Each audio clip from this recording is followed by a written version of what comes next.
sebagai kampung restoratif justice, ada Kelurahan Sebengko, kemudian Karangbaredit.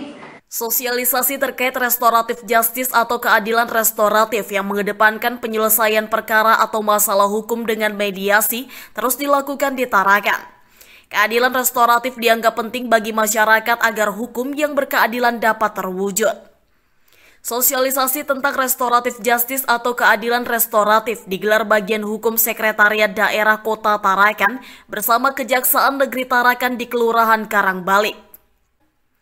Hadir pada kesempatan ini Kepala Bagian Hukum Pemkot Tarakan Sofyan, Kepala Kejaksaan Negeri Tarakan Adam Seimima, dan Lurah Karangbalik Abdul Wahab, di samping perwakilan RT dan warga setempat.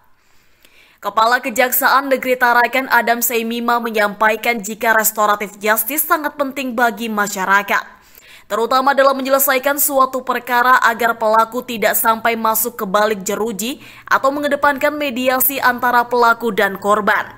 Selain sosialisasi, Kejaksaan Negeri bersama pemerintah daerah juga telah mendirikan kampung restoratif justice yang saat ini sudah ada di beberapa wilayah di Tarakan. Untuk mensosialisasikan tentang keadilan restoratif justice yang sedang kita giatkan di Kota Tarakan, yang sudah saat ini di Tarakan sudah sampai dengan 6 kasus yang kita RJ-kan.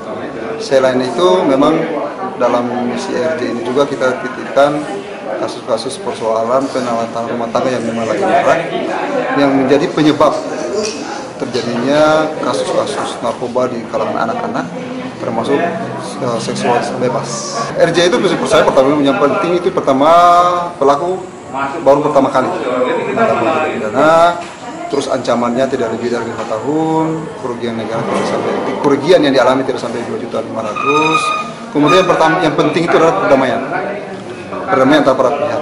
Ini korban sudah memaafkan dan pemulihan barang yang menjadi penyebab masalah hukum. Kita kampung RJ sudah siap, sudah ada. Ini kami sudah, tapi masih belum beroperasi. Ini kita tempatkan bersama dengan Pemda itu di Sebengko. Dan mudah-mudahan mungkin kalau tidak ada halangan, kalau nggak di akhir Juli atau di awal Agustus akan kita launching untuk tempat rumah restoratif justice. Di situ tempat pelayanan hukum termasuk masalah RJ. Di Tarakan sendiri sebenarnya untuk rumah RJ-nya baru 1, tapi untuk pelayanan hukum itu sudah sekitar 4 Pak ya? Siap. 4 sudah.